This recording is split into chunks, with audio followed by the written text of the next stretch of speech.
welcome to another live stream brought to you by Women's Health and Wellbeing Services. My name is Melanie.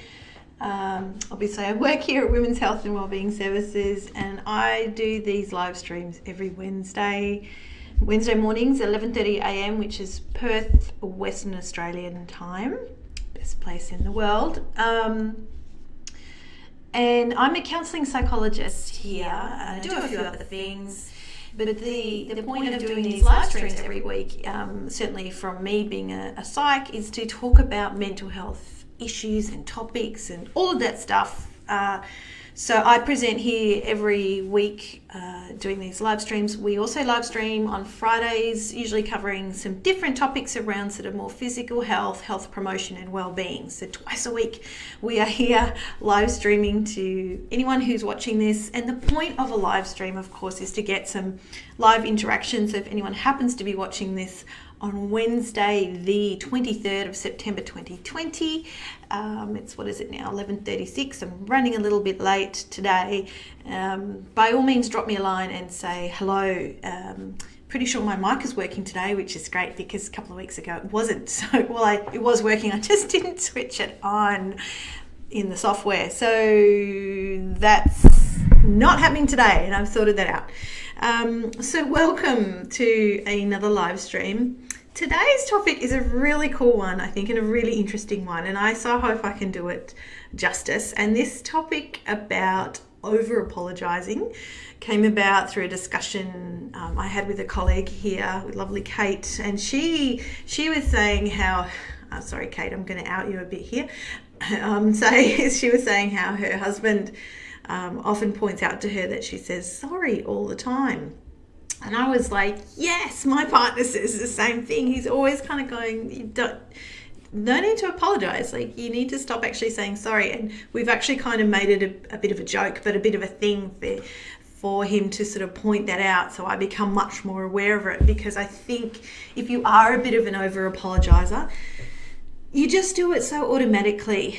And I very much think this is a women's issue, and is really typical of many women, not all, but I must say I do think it's rarer for men to just be constantly apologising for speaking up, for who they are, for what they want, for interrupting, anything like that. And on that notion, when I was doing some research on this subject, there was a really interesting point that women are typically socialised this way. So socialisation is the process by which all of us go through growing up. So our parents socialise us, our school socialises us, our wider community, the country we live in, the culture we're in, perhaps the religion we abide by. These are all sort of teachers that we interact with growing up to teach us how to live and exist in that society, hence the term socialisation. So we learn as little people growing up what are the rules? What are the rules around what I can do and can't do, what's right and wrong, what's legal and illegal, but also what are those kind of subtle nuances that exist within every family, within every community, within every school, city, state, country. And again, like if you have certain cultural practices or abide by certain religious belief or anything, there are these many little spoken and perhaps sort of unspoken rules around ways to behave and what to say and what to think. We're all molded. Socialization really is a process of institutionalization into the society you live in, so that you're going to fit in, you're going to conform, you're going to play by the rules. And look, that's important. It's really important, because we do need to play by the rules. Otherwise it would just be chaos, and it would be, what is that word, where things are just mayhem and there's kind of no rules and no structure and everyone's just doing whatever the hell they want. Nice in theory, but nothing would get done, and we'd all be fighting with each other. So you see this in kids, before they've kind of learned how to be, and what roles they play in that family and society and school and their identity and their profession and stuff like that. Kids are pretty chaotic and all over the place because they haven't learned all the things yet that we know as adults about how to play ball really. And on that notion of roles and gender roles, I think this is a really important thing to be thinking about in relation to this topic of over-apologising and saying sorry, given what I said before, that I think it's very, very common in women, less common in men, and that there is a degree of socialisation about that. Excuse me, I'm a little bit phlegmy or something today. And I didn't apologise for that. I just said, excuse me. So that's a really good way to just use a different word there. See, I even have to think about that because I'm like, did I actually say sorry? Because it's so, honestly, it's really automatic for me as well. But getting back to the topic, socialisation and the way we're socialised as men and women. I'm just going to use the binary terms there, just for the sake of time and ease, to be honest. So, and if you are female or you identify as female, you know, there are many subtle and unconscious rules which are kind of given to us and which we kind of take up and take in without even thinking, and the same for men as well. So, you know, when I think of men or boys, you know, there's some of those really old-fashioned ones like boys don't cry and don't show your feelings and toughen up princess and all that stuff, and you've got to be the leader, or you've got to love sports, you know, all this kinds of stuff. May well be the case for some men and boys, but may not be the case for other men and other boys. And same for women. Even though we live in 2020, we like to think that we're this really awesome progressive world and society. I think we have a very significant way to go in terms of equaling out the differences between the way we are perceived and treated as men and women. You know, domestic violence is a really unfortunate example of that, and that there's these kind of unconscious attitudes and biases that culminate in many, many different factors, obviously, in relation to why somebody would be violent towards their partner. But there are unconscious societal influences that are at play there, let's just say that. And so it is still in existence today, and certainly with women and how we are socialised and how we're kind of taught to perform really in our society, in our kind of roles as women.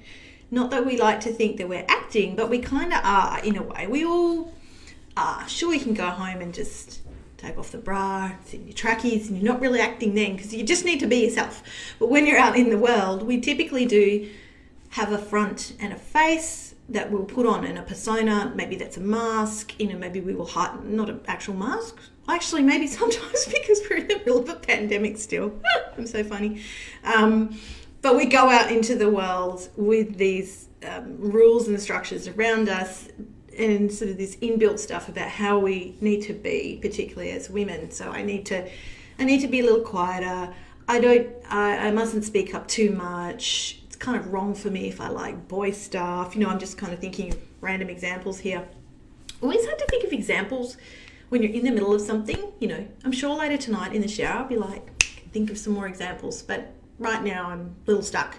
Perhaps I needed to prepare a little bit more. I do have a page of notes, and now I'm kind of rambling on, but I'm going to get back to it. So the point is, we are socialised, whether we like it or not, and whether we know it or not. And the excessive sorrying and apologising, just made those words up, is very much part of those social roles that we play as women in society. Because let's start with what is an apology. So an apology is, you know, if there's been something that you've done wrong, a mistake that you've made. I've got some actual definitions here. Or when you feel distress or regret at something that has happened to someone else. You know, somebody has died, or they've lost their job, or there's something that's happened, and you are expressing sorrow and sort of a sorry for what they're experiencing. You can also, though, I think perhaps a better way in terms of that example is to express empathy rather than sympathy, which have a kind of a different tone, but that's kind of a whole other sort of subject there. But an apology, essentially, when you say sorry, when you genuinely say sorry, we do that because we've done something wrong. we've messed up in a way, we've made a mistake, an error has occurred, there's been a breakdown in a relationship, typically, not always, we might have actually, chopped down the tree when we shouldn't have chopped down someone's tree, and that would warrant a legitimate apology. Apologies for me too, and sort of these breakdowns in relationships, typically when we have an argument or a disagreement with someone, they remind me of the concept of rupture and repair, which is a concept in a circle security parenting framework. And when we talk about our relationships with our children and also our relationships with other adults, there are endless ruptures in all relationships. And that is just the way it is. It happens every day and all the time, And most of those ruptures are not, aside from really horrific things like abuse, like violence and things like that, ruptures just happen. It's just part of the deal of being human and being in relation to someone else. What is more important is what is done afterwards, that kind of repair. So, saying sorry for your part in something makes sense. And in fact, it's really important to take responsibility for your part in an error that has occurred, whether that's a disagreement or you've committed an act or you've genuinely done something wrong or you forgot, someone's birthday or a significant event or millions of other different things. Apologies are important, really important in terms of repairing something, getting back on track, stitching up something, should we say, that has broken. What does it mean though when we apologise when we've done nothing wrong, when there kind of is nothing wrong, but we're just saying sorry for speaking up, for having an opinion, for being present somewhere? This is where it's very problematic, and I think reinforcing of the way us as women can keep ourselves kind of down, can keep ourselves invisible, can keep ourselves, I'm going to say in like a weakened position or in a submissive position. I was sort of reading today and I thought, gee, that does make a lot of sense. Because when you apologise before you've even said what you want to say, oh, sorry, can I just add, oh, sorry, I just want to, oh, sorry to interrupt. Like, when I say it like that, I'm like, oh, I can so hear myself saying that. And it's frustrating. I think if you're on the receiving end, as I was saying earlier, when, our partners notice this kind of excessive apologising, it can actually be really irritating for them to hear that from us all the time when they're like, there's nothing to say sorry for. And when you start to notice that in yourself, you start to then notice it in other people. And I have actually started doing this in the last few weeks, and I have found that similar kind of irritation and frustration. I'm like, there's no need to apologise. And if it's a woman, which all of the times have been when I've gone, what are you doing? I can sort of see the subtleties in that, in how women downplay themselves by apologising before they've even said anything. So there's this kind of step down, or this, how dare I actually say anything here? Or, and a lot of this stuff is, of course, is really unconscious. We wouldn't, we're not actually thinking, oh, I'm in a weaker position, or I need to reinforce my role here in society. Of course, we're not thinking all that stuff. And a lot of the issues that come up with, say, sexism or many of those isms are that it's so ingrained in us that we don't even realise we're doing it for ourselves. There's what we call internalized, say, sexism, or internalized, say, homophobia, for example. And that's when someone who is, say we're female, that we are driving the sexism ourselves because we've internalized what the wider society has said to us about how we need to be as women. And often we don't even question that. Obviously, throughout history, there have been huge surges of questioning, of going, wait, this is not cool. Wait, why am I saying this? Wait, why are women paid less? Why are we not allowed to vote? All these things throughout history. I mean, now we can vote, of course. Thank you, New Zealand. I think they were the first ones to introduce, to allow, women to vote. The pay thing, that's still an issue for many, many countries in the world. So what is my point there? I've kind of completely lost my train of thought. the social roles, internalized sexism, for example. We kind of need to wake up to that within ourselves as women and the wider society as well, to these subtleties that go on and how we accidentally reinforce them. So, looking at some of my notes, why do we do it?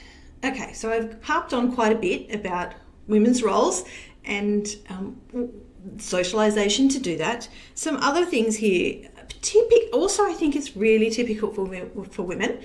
We do it because we are unconsciously trying to avoid conflict, or we're trying to avoid upsetting someone else or upsetting kind of ourselves. We're unconsciously doing it to try and diffuse something before it gets out of hand, because I don't want to argue with anyone. It's hard enough, for many women to speak up. If you're a bit of a people pleaser, if you struggle to say no, I think it's very easy for you to be in that excessively apologizing kind of mode, because you don't want to upset anyone.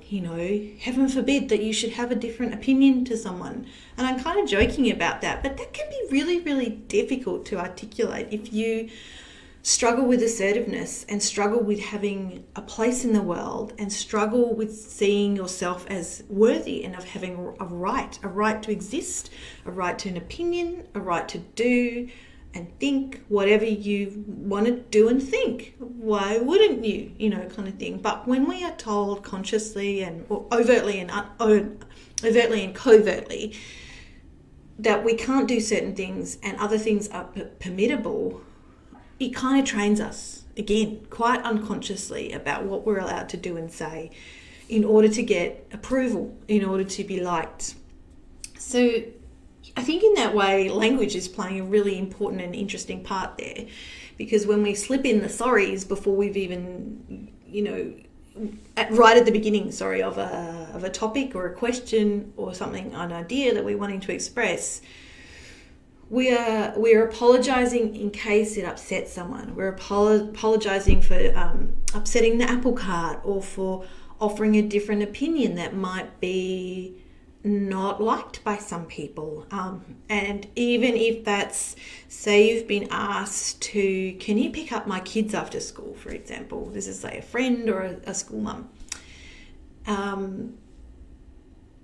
It's interesting, say if you get asked that a lot, and you might end up saying yes because you really find it hard to say no, and you don't want to upset that other person, and you just kind of have this people-pleasing nature, and you really struggle to be assertive. Saying no, I can't, might be really difficult. So a way to kind of get around that for yourself and not upset that person too much, is to say yes when you want to say no. But if you do really manage to say no, you might be going, oh, sorry, I would really love to help you out, but I just can't. Instead of just saying, no, I'm not able to do that today. Full stop. And I think perhaps in that example, if someone is in dire need, I think it's okay to say, oh, sorry, I'm unable to do that. But it's also okay to say, I can't help you with that today. Is there someone else you can I help you find an alternative here? And how, like for me, I'm even struggling to not say sorry for that example, because I'm like, oh, I don't want to upset them. And they're asking me a request. You have the right to say no, and you don't have to answer, you don't have to give a reason. Oftentimes too, I think that comes along with this excessive apologizing. Instead of just saying a blanket no to something, or no, I'm unable to, and leave it at that, or just no, we often kind of build in, again, I think as women, all these reasons why we can't. Oh, I'm really busy. Oh, I've got to also go and pick up this other kid. Oh, no, I've got to start work at this time. Again, because it's like this unconscious thing that happens in our heads of, I'm not allowed to just say no and be done with it. I have to give all these reasons because I want to try and offset any kind of conflict or disagreement here. I want to offset them not liking me and not thinking that they can talk to me, or all these things are kind of going on in this 10-second exchange with someone. It's actually really laden, and there's kind of a lot in your head, a lot of energy that's taken up with this kind of excessive sorrying or excessive kind of reason giving for daring to say no, And I think one of the, I guess, solutions around that is just to become more aware of yourself, to kind of wake up to your little subtleties and your ways and your language and the way you interact with people. And sometimes that can be really helpful to recruit your partner in that, or a friend, if you're wanting to change behavior, and like, hey, could you kind of pull me up every time I say sorry, or could you, when you see me kind of giving all these reasons just for daring to say no, could you, have a chat with me about that, or can I run this by you, and that just helps to increase that kind of awareness of what your automatic responses are. So I think there's a lot I've written here too, particularly as women, and not wanting to upset anyone and not wanting to cause conflict. We're kind of really bound by this politeness factor. And, when I was researching about this, I was reading some stuff about, Canadians are the ones that say sorry all the time. And I think the English are very like that too. This kind of polite society, and dare I kind of hurt or offend anyone. I think as women, we want to be seen as polite, and most of the time, and we want to try to save other people's feelings. It's like, who are we trying to protect here? Why are we trying to rescue someone from their own feelings? Or why are we taking responsibility for the way someone else is going to react or respond to us? How somebody responds to us is essentially nothing to do with us. That's them. That's their experience, that's their emotional response or their thought processes, in the same way that when we're interacting with someone, they're not responsible for how you're feeling. You're responsible for that. That's all the stuff that's coming from you. Yes, it's really easy to go, but they made me upset and they made me say that and they made me do that. Well, did they? Did they twist your arm? Did they get in your voice box and make you say all those things? Kind of harsh and confronting stuff for me to say, because at the end of the day, I think it is very difficult for many of us, myself included, to take full responsibility for our words, for our actions, for our thoughts, for our behaviours, how we are in the world. And we kind of need to do that to kind of level up in ourselves in terms of emotional maturity and self-awareness, when we are able to take responsibility for ourselves, and that would include to not apologise too much for, or at all, for who we are and for the opinions that we have. But this kind of politeness factor can get in the way, and this need to take care of other people and to not upset them too much. The cost of that is upsetting ourselves, is dishonouring ourselves. I did talk about, I think I did a few weeks ago in a live stream, about the concept of dishonouring yourself, which essentially for me is about lack of respect and of putting other people's needs before your own every single time. Not saying no, not putting up boundaries, struggling to put limits on what you are and are not willing to do. When we do that over and over and over again, we really dishonour who we are and what we want. And at the end of the day, that's all we have, ourselves. I know for many of us that are parents, of course we have to be, we are responsible for other little beings. We have dependence on us. And of course we can't control all the time, what they think and what they do. Sometimes there's going to be a few apologies in that, but at the end of the day, all we can take responsibility for is ourselves. And so this kind of unconscious process, I think there's a lot of unconscious stuff that's going on here, is we need to move away from not wanting to upset other people and from taking care of other people's issues to avoid conflict, or to try to sort of unconsciously diffuse a situation before it's even begun, because we've already begun sort of imagining and overthinking that, and then this is going to happen and they're going to say that, and then I'm going to think this, and then I'm going to do that, and then they're going to da-da-da-da-da. No, when you get into that frame of mind, usually there's a reason for that. You might be pretty anxious or fearful about something, but then this kind of overthinking kicks in, and this mind reading and catastrophizing, all these kind of classic, what we call cognitive distortions or unhelpful thinking styles.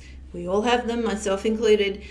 when they really start to rear their ugly heads, we've kind of lost ourselves and we've lost being in the present moment and what is going on with ourselves in the present moment.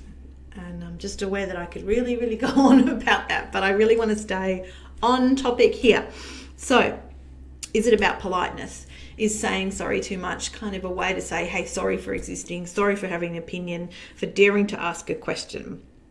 By apologising without a reason, are you saying to yourself that your words or your intentions are wrong or don't matter somehow? Which we are. I think the more we do that, if you want to speak up in a meeting or, with a group of friends or at work or in a family situation, by saying sorry first, you're kind of actually negating what you're saying.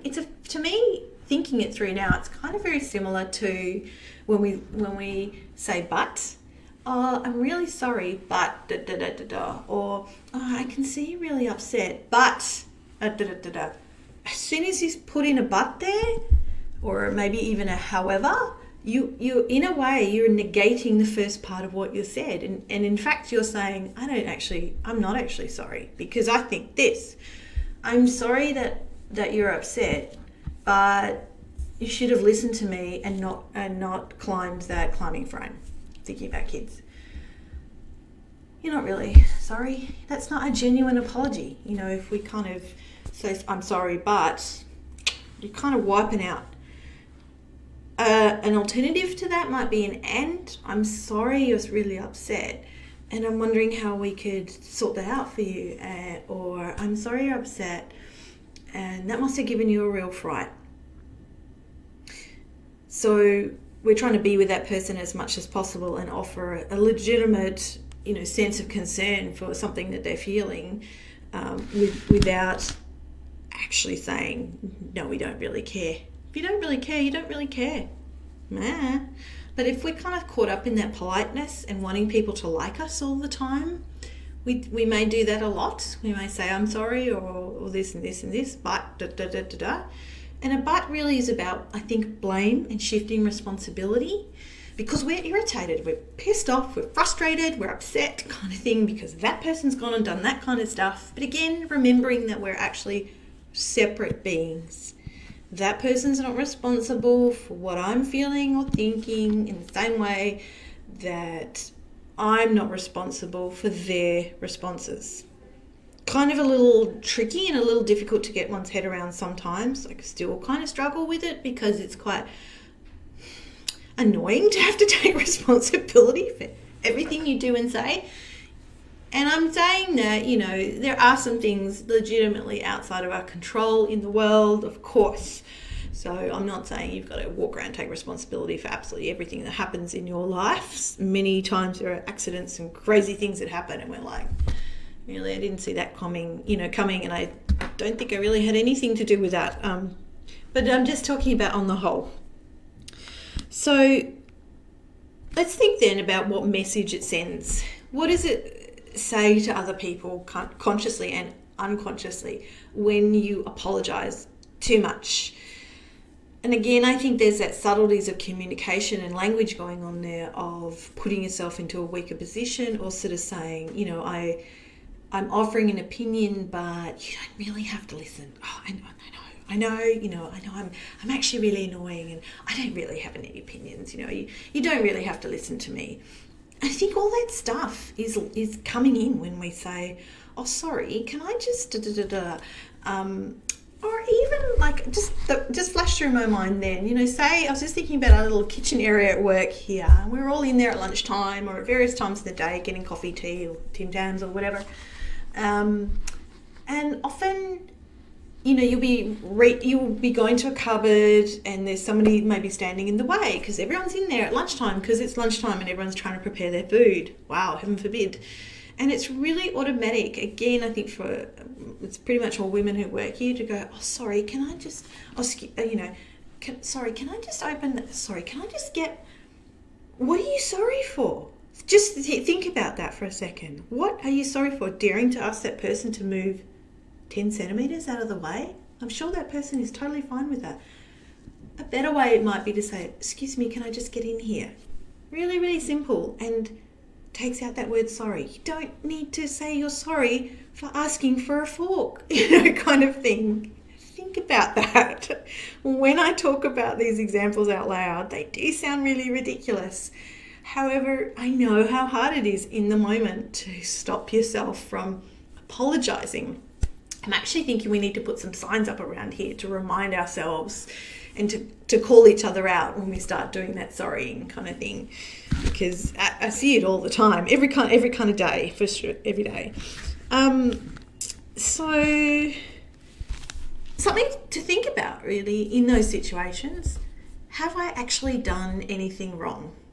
So if you're able to catch yourself before you launch into an apology or saying sorry or anything, if you're able to just slow that little thought process down, create a little bit of present moment awareness and go, what, I'm about to apologise for no reason. Ask yourself, have I done anything wrong?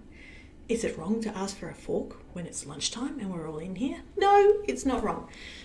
Is it wrong to offer an opinion or my thoughts on something when we're in a meeting and we're being asked for our thoughts? No, it's not wrong. I'm kind of being a little facetious, but this is a really good way of really sorting out, do I legitimately need to apologise? Have I done something wrong? Has something unfortunate happened to another person and I need to express some empathy here and say, I'm really sorry that's happening for you. Have I actually done something wrong? If the answer is no, don't do it. Or try as hard as you can. With any behaviour change, it takes time. And what I mean by that is time. And I also mean time. So we're talking the first 500 times, the first 1,000 times are going to be the hardest because we're up against ourselves, we're up against very automatic processes and neural pathways in the brain. The brain is just firing the same way, the same little pathway through the bush kind of thing, because that's the way it's always gone. And it's so important to remind yourself of that whenever you're trying to change any kind of behavior, particularly something that's been going on for a very long time and feels very automatic. It's going to be very clunky and feel quite difficult to change that behavior, to catch yourself in the moment of doing something. And sometimes we may not, and that's okay as well. The more though you're able to practice, I'm going to say things like mindfulness here or any sort of meditation, or just, I'm a big fan of sticky notes and little quotes. I have a lot of that stuff at home. You've got to rotate them around though, because your mind will just get used to seeing them. Just part of the wall, and then you stop actually seeing the message there. But any of those kind of external reminders, because anything that is going to help support you in trying to change that, I think is a really good thing. I don't know, even reminders on your phone, or like I suggested earlier, to sort of recruit other people in your life to kind of help you notice when you start to say sorry a lot, can be really, really helpful. Especially, but in terms of us becoming more internally aware, when we're able to practice noticing our thoughts a lot more, noticing our feelings, and be more in the present moment with ourselves, we're able to kind of create little spaces between an event or a stimulus, is what we would typically, sort of say in psychology language, I suppose, and response. Because often they're like this, there's like no separation. Something happens, we respond, we react, we would say. And what we want to do with becoming more aware of ourselves, with whatever behavior that is something happens, and then we go, oh, I'm wanting to say this stuff, I'm wanting to do this stuff. And if you're really struggling with an addiction or a compulsive behavior, very, very automatic. And when we're able to kind of slow that down, we actually create we carve out a little space in our minds, and we can go, oh, I have that pull to do that thing again, or to say that thing again. I'm trying to change that. What do I do?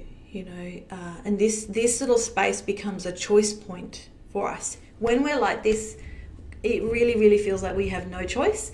Something has happened, and then we just react like that.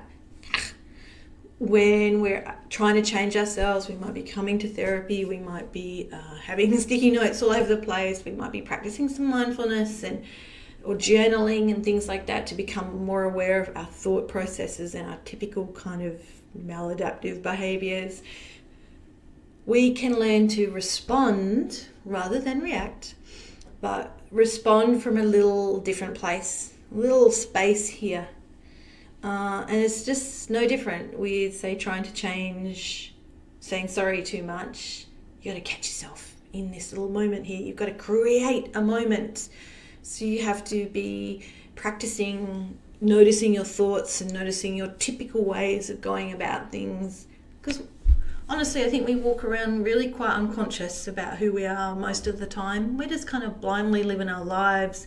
It's very busy, it's very rushed, it's very stressed, we've got all these things on.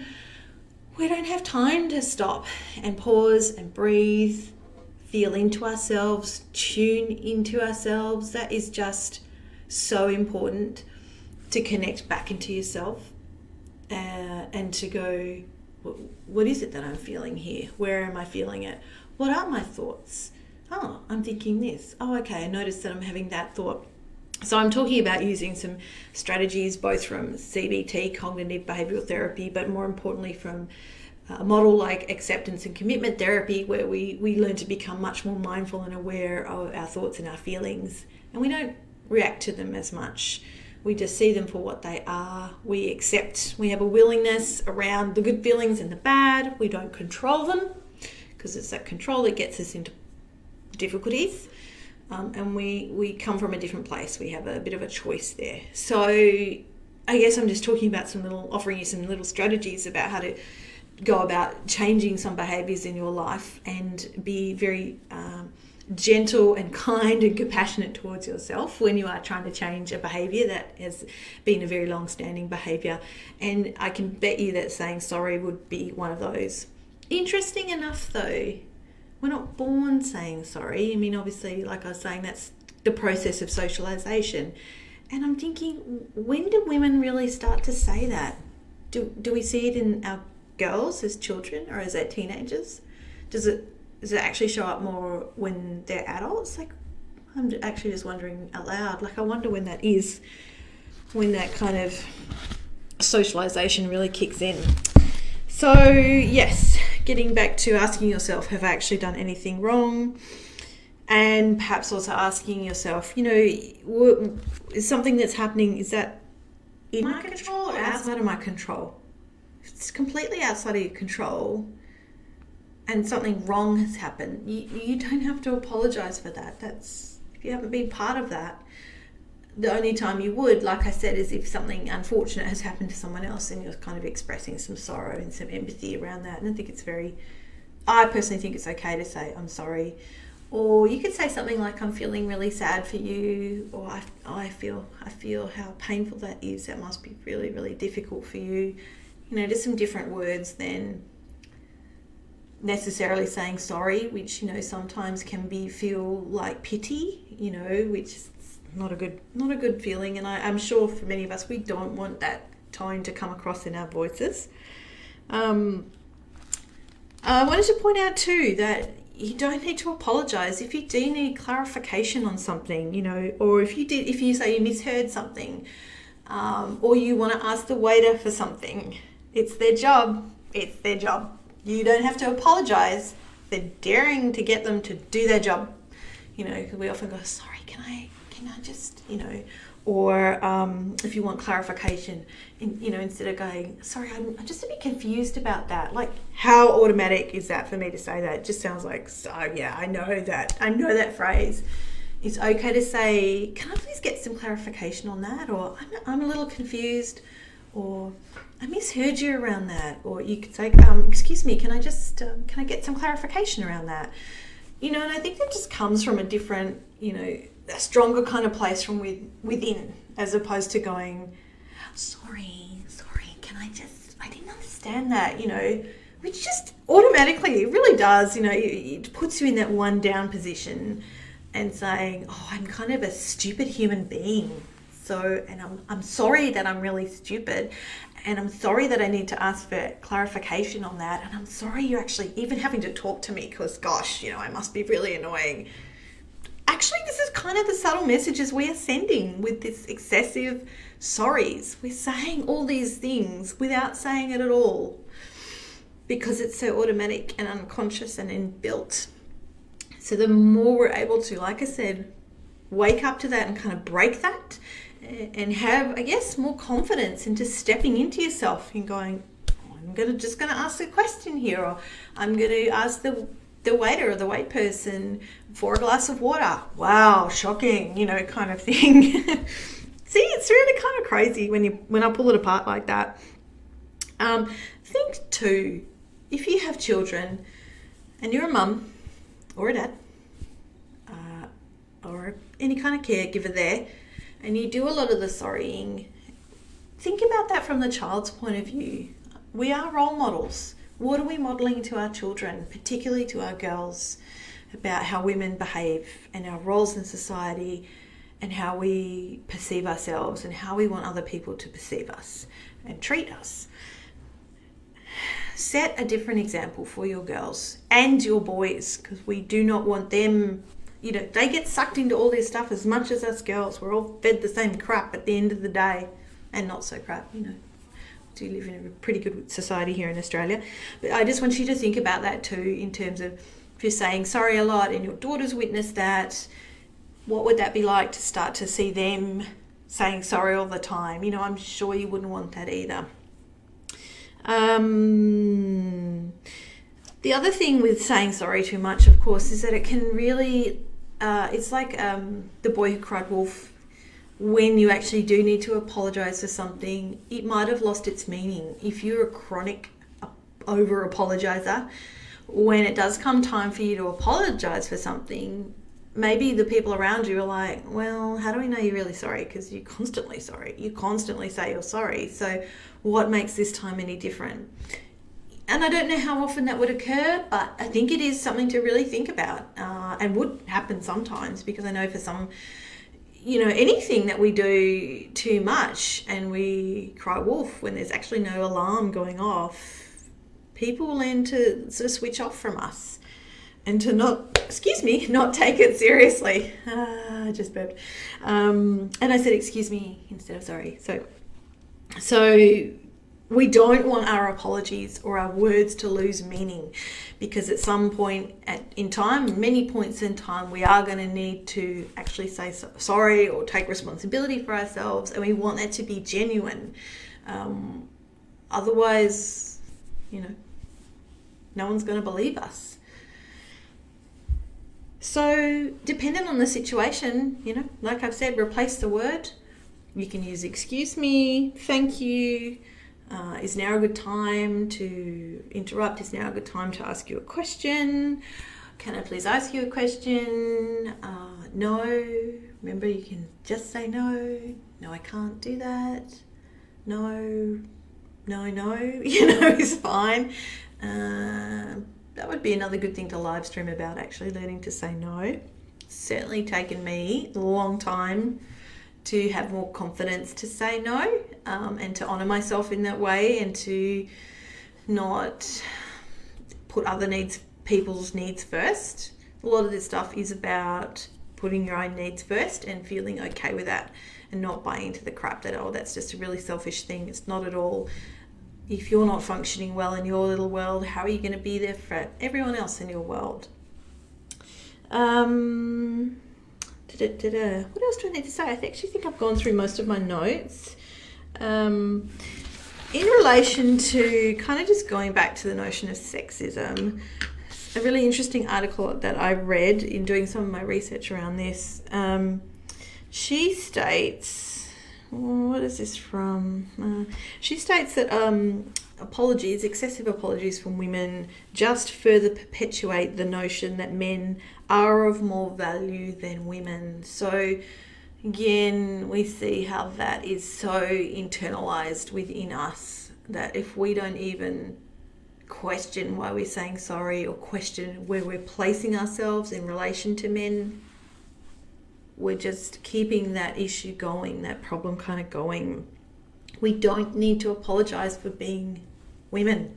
We don't need to apologise for being female. We don't need to apologise for having a voice, or for doing something, or for wanting something, or for taking care of ourselves.